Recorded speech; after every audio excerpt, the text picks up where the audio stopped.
IPS officer बनने का सपना तो कई सारे एस्पिरेंट्स का है, लेकिन इसके साथ ही उनको यह भी जानना चाहिए कि आखिर यह पुलिस व्यवस्था या पुलिस सिस्टम आई कहां से है और कब से शुरुआत हुई है। इसके साथ ही आपको यह भी जानना चाहिए कि आखिर पुलिस सिस्टम का इतिहास क्या है। तो चलिए आज के इस वीडियो में आपको इसी बात की जानकारी दी जाएगी। बात करते हैं उस टाइम की जब ब्रिटिश प्रशासन हमारे देश में था। ब्रिटिश प्रशासन 3 पिलर पर टिका हुआ था। एक था सिविल सर्विस, दूसरा सेना और तीसरा पुलिस सिस्टम। ये 3 पिलर ऐसे पिलर थे जिनके माध्यम से इन लोगों ने पूरे देश में कंट्रोल कर रखा था। पुलिस सिस्टम ब्रिटिश शासन का तीसरा पिलर था और इस व्यवस्था को लागू करने वाले का नाम था कॉर्नवालिस।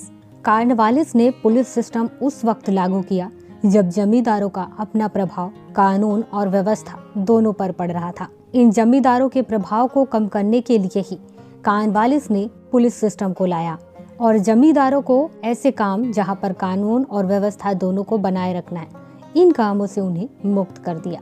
पुलिस व्यवस्था में सबसे पहले कॉर्नवालिस ने नियमित पुलिस दल की स्थापना की और उसके बाद अलग अलग स्थानों पर थानों की स्थापना की। ये वही थाना थे जहां का नेतृत्व दरोगाओं के हाथ में दिया गया। इसके बाद डिस्ट्रिक्ट लेवल पर पुलिस व्यवस्था में एक ऑफिसर की नियुक्ति की।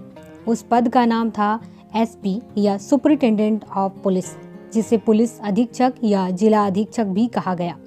यह जिला में पुलिस संगठन का प्रधान होता था या यूं कहो कि मुखिया होता था। लेकिन इसके साथ ही यह ध्यान देने वाली बात है और काफी इम्पोर्टेंट भी कि एसपी जैसे पद पर किसी भी भारतीय को नियुक्त नहीं किया जाता था, उनको पोस्टिंग नहीं दी जाती थी। यह ऐसा पद था जिस पर केवल ब्रिटिश ही नियुक्त किए जाते थे। पुलिस व्यवस्था को गांव तक भी पहुंचाया गया। गांव में पुलिस की जो जिम्मेदारी थी वहां पर जो चौकीदार नियुक्त किए जाते थे वह निभाते थे। लेकिन इसके साथ ही सबसे बड़ा सुधार आया था कर्जन के समय में, जहां पर पुलिस व्यवस्था में वेतन वृद्धि और प्रशिक्षण की जो व्यवस्था थी उनमें बदलाव किया गया।